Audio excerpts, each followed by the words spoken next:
This lesson is about kitchen and bathrooms. Kitchen is probably the most important room in the house. You wouldn't think so from just looking at counters and cabinets, but it really is because that when you're doing your inspection, that's where all the clients and the realtors all hang out. That's where they're going to be watching you. How thorough you are in the kitchen and how professional you look in the kitchen goes a long ways to setting your image. Bathrooms are self-explanatory. Most accidents in the home happen in the bathroom. There are several safety issues we have to deal with. So I want you to enjoy this chapter. It's very important. Pay attention to it, and I'll talk to you later. Now I'm going to show you how to perform a kitchen inspection. Now, a kitchen inspection is critical to the process for two reasons. One, if we miss any defects while performing the inspection in here, it's going to throw doubt in the remaining of the process that we have when they end up looking at the report afterwards. And two, from a marketing point of view, we're going to have our client here along with an agent. And it may be the first time the agent ever sees us, but we'll talk about that more during the marketing time. So let's get started. The first thing that we want to do is we're going to open up the cabinet doors. We want to make sure that the drain lines are connected and are intact. So you end up taking your hand, you're placing your hand in here and everything feels secure. So we're going to come over to the left side handle, make sure this is the hot water, and we're going to let it run for a moment until we can feel the hot water. It's definitely hot. So we're going to turn that off, and now we're going to turn on the cold. We're going to let the cold water run while we're performing the inspection in the kitchen. We're going to come back down to the drain lines, and we're going to make sure that there are no initial leaks, which we don't have, which is great. So, the next thing that we're going to do is we're going to look at the cabinets, we're going to go to the walls, we're going to go to the countertops, we're going to look at the components, we're going to look at the floor and the ceiling. While operating each of the cabinet doors, we want to make sure that the handles are tight, nothing is loose. And you want to open and close every single cabinet door.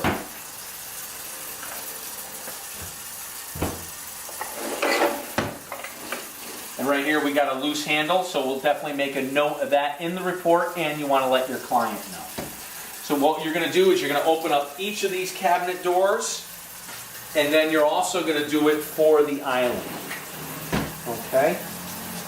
The next thing that we're going to do is we're going to test the countertops. We want to lift the countertops. We want to make sure that they are secure. If they end up lifting up, this is considered a safety hazard because the fingers can end up getting pinched, especially with little kids. All right? Now, the next item we're going to do is test each of the outlets. We're going to take our ground fault circuit interrupter device. We're going to place it, insert it into the outlet, like so. We know that is properly grounded. And now we're going to try to trip the outlet. Now, I don't know if you can notice, but we have a red light that turns on. This is indicating that this is not a ground fault circuit interrupted circuit. So that is not tripping. So we're going to want to take a picture of that. And we're going to want to go to each of the outlets. And that is also not a ground fault circuit interrupter. So I don't end up removing any plugs that are inserted into the outlets. What I want to make sure is that all the outlets in the kitchen are ground fault circuit interrupters. We don't talk about code. Every municipality is different. We look at it from a safety point of view. So this is definitely going to be a defect, and we're going to identify that in our report. While we're going through the kitchen, we're going to be going and filling out the worksheet to make sure that we're not negligent, and we're going through and making sure that we inspect every item. Now, the next item that we're going to look at are the appliances. We want to, one, identify the brand of the appliances, because in some situations, we want to make sure that the client doesn't replace one of the brands with another one. For example, if we inspect and these are all Kenmore, and then all of a sudden the client comes in during the walkthrough inspection and notices, wait a minute, that's a Whirlpool. Something happened. They're typically buying the home with the appliances that are here at the time of the inspection. So, we got the cold water running. The next thing that we're going to do is we're going to turn on the dishwasher. Again, this is a critical item because if the dishwasher does not operate the day they move in, and if we don't test it, let's say for example it's an older system and the seals are old, and they come in here and they place some dishes and silverware and turn it on, and then all of a sudden it starts leaking, what do you think they're going to think about the remaining of the inspection process? If you didn't inspect this, what else did he miss? So what we're going to do is we're going to turn this on, and from my point of view, it doesn't matter what's in there. If they're dirty, they're clean, we operate it. We close it, make it smart, and we're going to get that guy going. Then we're going to come over to the refrigerator. We're going to open it up. We just want to make sure generally that the freezer's working, the refrigerator's working. Now for the newer systems, they may have an ice maker and a water drain for filling up cold water. You don't have to test that. That's completely up to you. The next item that we're going to go to is the stove. We want to test the stove, and you want to make sure that if there are any little kids around that you want to identify to the client and to the agent, hey, I'm going to test the stove and it's going to remain hot just for a short period of time. And you're going to want to test each of the burners. There we go. We'll get one more, and that works. The next item that we want to do is open up the oven door. Make sure there's nothing inside the oven. We're going to turn on the oven. We're going to set it to 350. You can set it to 200, whatever you would like. And then we hit start. I leave the oven door open because it's a reminder to myself that the oven is operating. One way to get everyone upset, being the seller and the selling agent, is leaving the oven on after an inspection. That's one way to get a bad name or a bad reputation about your company. While that is open, again, you've got to stay conscious of if there's little kids around, okay? So we can actually feel that is on, so we're going to close that. We're going to turn this off. All right, so now that we've tested the cabinets, we looked at the countertops, the island, the refrigerator, we're going to come over to the window. We're going to operate the window to make sure that is operating and there are no issues. You come over to the lights and you're going to turn on the lights, turn off the lights. You can do that while you're performing the outlet inspection. When it comes to microwaves, I don't test microwaves. We just make a note of the microwave. But again, one marketing idea is you can actually maybe have a small bag of popcorn. That's one way to test the microwave, and then the kids can have popcorn. That's one thought. Now, when it comes to a kitchen, sometimes we're on a wet wall. So what you want to do now is you're going to check the ceiling of a kitchen. All right? You're not going to take your flashlight and direct it perpendicular to the ceiling, because the likelihood of seeing any water leaks or water stains, it's going to dilute that image. So what you're going to want to do is take your flashlight and go parallel with the ceiling. And what you're going to do is you're going to scan the ceiling and you're looking for any water stains from the possible bathroom that's above. And we're not seeing any of that. That's fantastic. The next item that we're going to do is now we're going to look at the floor. We've been walking this kitchen and we've been using our feet to feel if there's any unlevelness, maybe there is any loose tile, but in this certain instance, we want to look at the overall condition. Are there any cracked tiles? Because we have tiles here. Are there any loose grout, missing grout? And we're not seeing that at this time. All right? And what we're constantly doing is going back to our worksheet and checking off what we have, and if there are any defects, we're going to be doing that also. All right? Now, at the end of the kitchen inspection, you're going to come back down to the drain line, and you're going to take your hand, and you're going to run it along the pipes, and you're going to be looking to see if there's any leaks.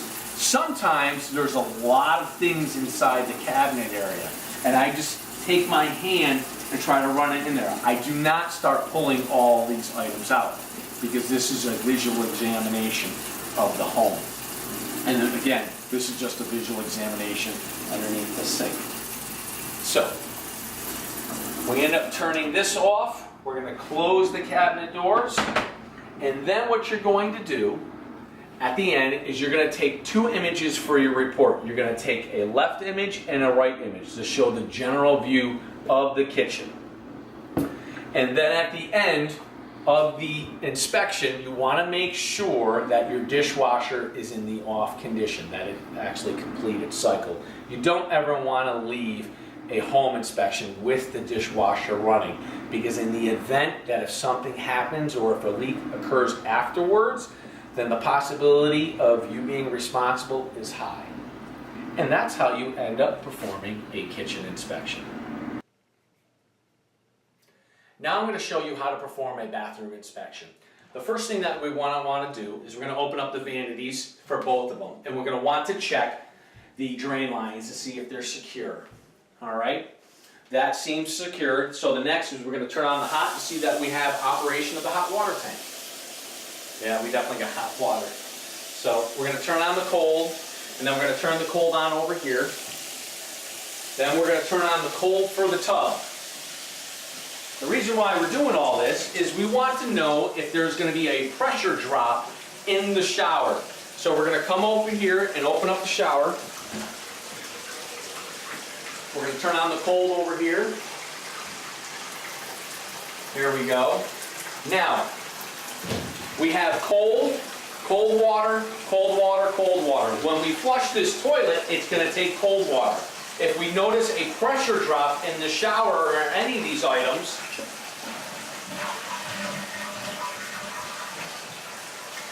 everything actually looks pretty good. If there was a pressure drop, the remaining water would be hot water, which when someone would actually get scolded. So we're going to leave the cold water running here. We're going to turn off the shower, and when it comes to a jacuzzi tub, we're going to fill up the tub and test it. All right. So let's turn off the shower.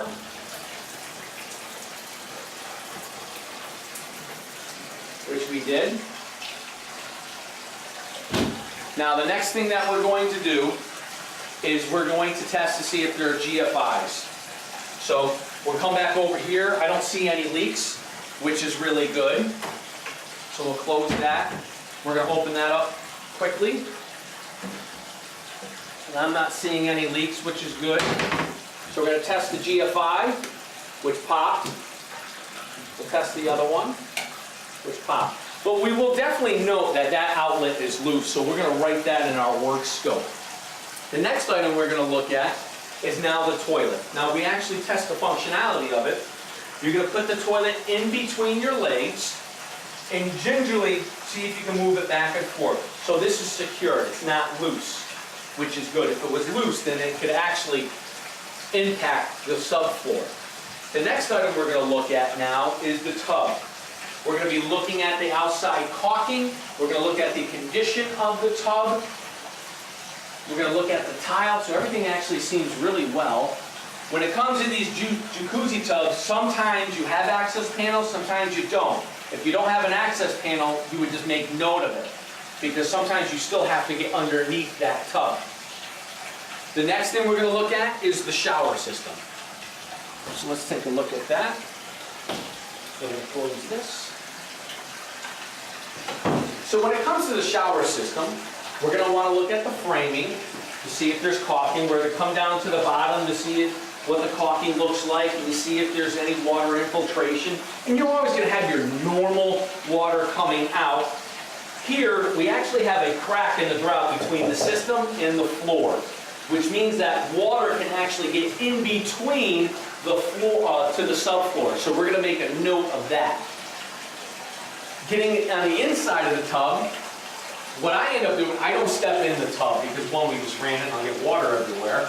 But I'll actually get in there and I'll start feeling the tiles, especially at the locations of the faucet, because I want to know if they made any repairs or if there's water getting behind there if it's loose. I end up checking the piping coming out to see if there's a significant movement in there or if the piping got loose.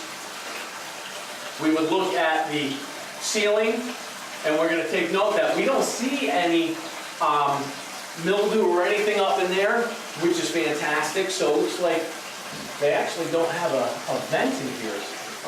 So I would definitely, but we do have windows. So that's how you're going to be able to allow steam. But I would still probably put a note that you would still want a vent fan in here to remove steam and actually for smell. The next thing we're going to look at is the base.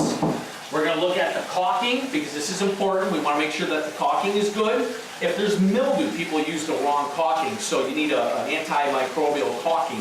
So sometimes mildew is going to grow inside the caulking. We don't want that to happen, so we would point that out. So, and you want to take your time to make sure. Now, because we're running all this, when we do the general interior, we're going to specifically look in these locations to see if there's any water penetration. That's how we know if there's an active leak. And everything actually looks great in here. The last thing that we're going to be doing is now we're going to be looking at the ceiling, walls, floors, and then window. So, let's turn these off so we can, that's been running. But for purposes of a home inspection, these are going to be running while we're performing the inspection. So again, we're going to take our flashlight and we scan. We don't go straight up. We scan and we're looking for it, see if there's any mildew stains. We're going to look on the outside walls to see if there's any tape that's pulling. This has been all wallpaper, so it'll be kind of difficult to see if there's any damage to the wall, but you'll notice if there was any high humidity that this paper would be peeling off, and we're not seeing that. Next, we're going to test the operation of the window, if I know how to do it. Oh. So we're just going to lift this up, like so. So this is a good operation of the window. And remember, you're only going to test a representative amount. And then last, we're going to end up looking at the floor. We're going to see if there's any cracks in the grout and the tile. And you always want to pay attention near the toilet, because even if this is not moving, if you see any dark staining in the grout, that could be an idea of that it's still leaking and maybe the seal is bad. So the most important things that you're going to look at: are there any leaks underneath the sink?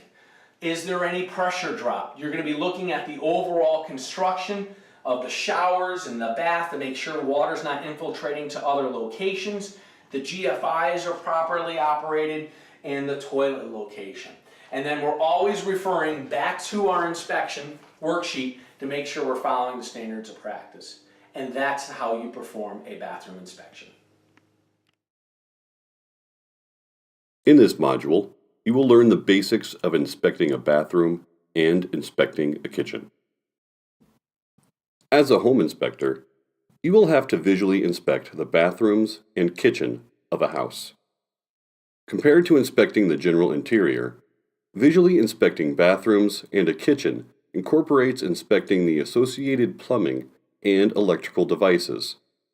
Besides inspecting the general interior for each of the rooms, as a home inspector, you must visually inspect the following. Here are the steps in inspecting a bathroom. Check to see if you have plumbing attached to the sink, toilet, shutoffs, etc. Turn on the left-hand faucet. This allows you to see if the water heater is working, and secondly, the left-hand faucet is really the hot water source. Turn off the left faucet and turn on the right-hand faucet. Verify if the water is cold. Depending on the style of the bathroom vanity, touch the trap and jiggle the pipe to see if the plumbing is stable. Look for leaks. Turn both the left and right faucets and wait a few minutes to see if a leak occurs. Looking at the tub faucet fixture, turn the faucet to the left. Again, to make sure the water is hot, and secondly, for safety. The left faucet fixture is hot water.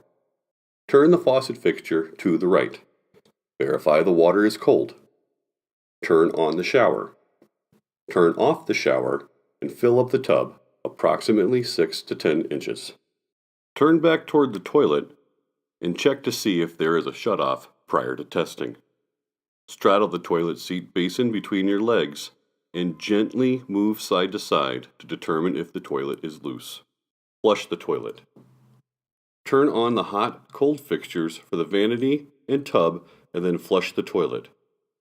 Does the water flow change for either the vanity and/or the tub?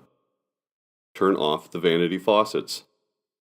Check electrical outlets and GFCI outlets with your tester. Turn on the ventilation fan. Visually inspect the caulking around the tub and shower. Take 2 pictures, toilet and sink, and toilet and tub and shower. Make sure for both pictures you see the bathroom floor. Here are those steps again. Take a minute to review them for yourself.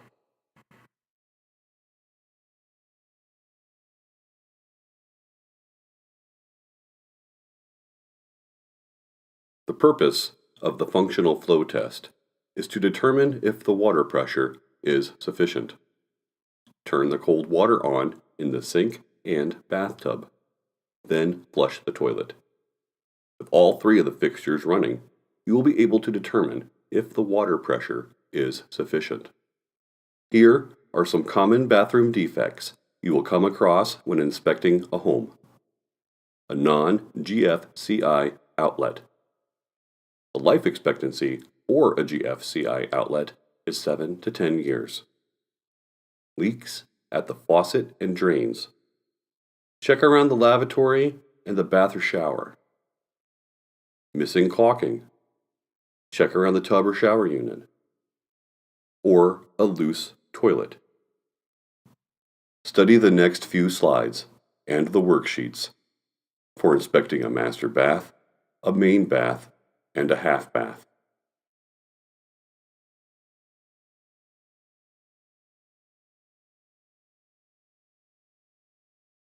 The following steps below provide the fundamental standard practice for inspecting a kitchen. 1.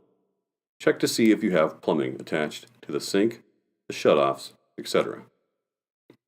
2. Turn on the left-hand faucet. This allows you to see if the water heater is working, and secondly, the left-hand faucet is really the hot water source. 3. Turn off the left faucet and turn on the right-hand faucet. Verify if the water is cold. 4.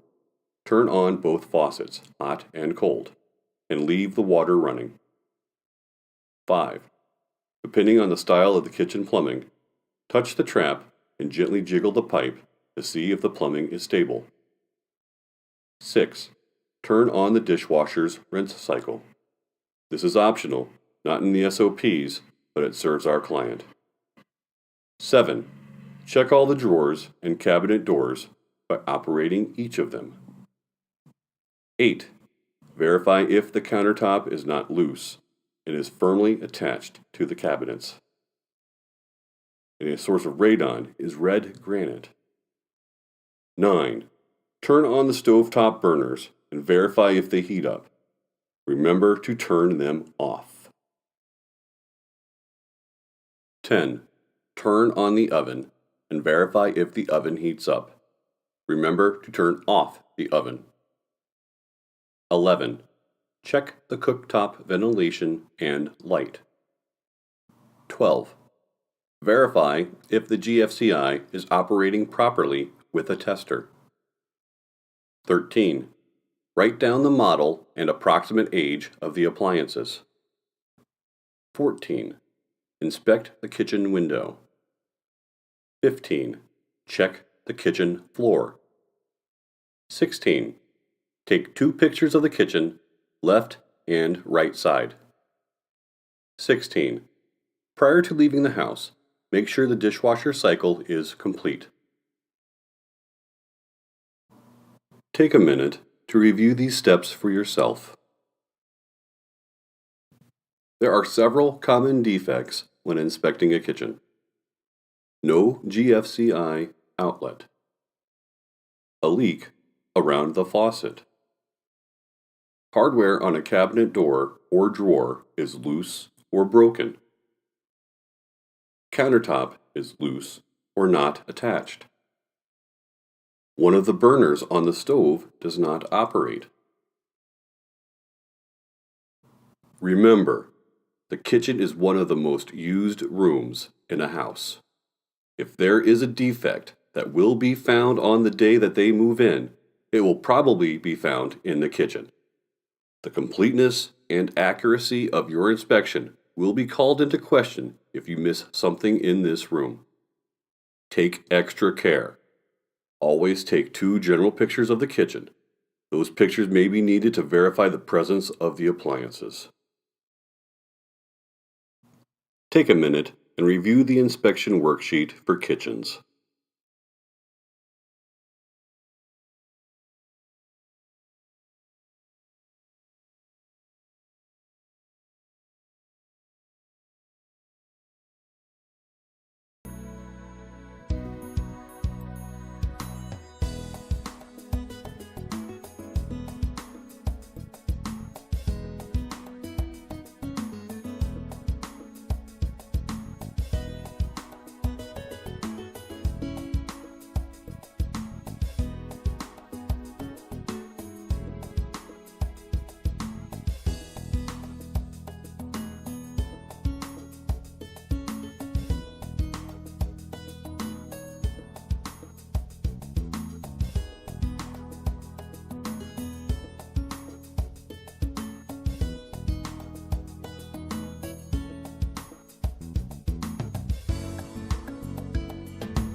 This chapter dealt with bathroom and kitchen inspections. Bathroom inspections are important because it's a safety area. We have electricity, we have water, and we have a confined area. There's nothing good about that. A lot of things can go wrong. So make sure you take your time and do as thorough a job as you can. When you get into the bathroom, make sure, remember, run your water, but don't just run it for 10 seconds. Run it for the whole time that you're in the bathroom. Sometimes that trap can leak, and if you haven't ran the water enough, it's not going to show up and leak, and then they move in and it's leaking the moment that their kid goes to the bathroom. So just be careful. Just be careful about that bathroom inspection. Be thorough. Run your shower. One of the things I notice most students forget to do is there's a diverter on the bathtub. So they turn on the bathtub, they make sure it's got the hot water, they make sure it's got the cold water, and they don't check the diverter to see if they can, first of all, the stop to see if the water stops, and then the diverter to see if they can get the water coming in from the shower above. So check all that functionality, because I guarantee you if you don't find it, they will. Now, the most important inspection we do in the house, as far as your reputation and the name and your name as a company, is the kitchen inspection. And everybody says to Dan, why do you think that's so important? Let me tell you, the kitchen is where all the realtors stand around and talk. The kitchen is where the wife's kind of her domain. And when you're in that kitchen, if you're not checking every kitchen drawer, if you're not every kitchen cabinet and the different countertops, she's going to find it immediately. On her first day in that house, and she's putting up the fine china into the cabinet, and that cabinet falls off the wall and her grandmother's china is broken, your name is mud. And it's that important. The realtors stand around and they're chit-chatting in the kitchen because they'd rather stand in there than in the attic. So they're all in the kitchen. And so you're inspecting the kitchen and they're watching you out of the side of their eyes. They're seeing, if they've never attended an inspection with you, they're seeing what kind of inspector you are. That's the room you have to be on your A game. The wife is judging you from it and the realtors are judging you from it. So go into that with confidence, make sure it's thorough, take your pictures, and pray to God you don't make a mistake, because a lot of your reputation is going to hinge on how thorough you are in the kitchen. Thank you.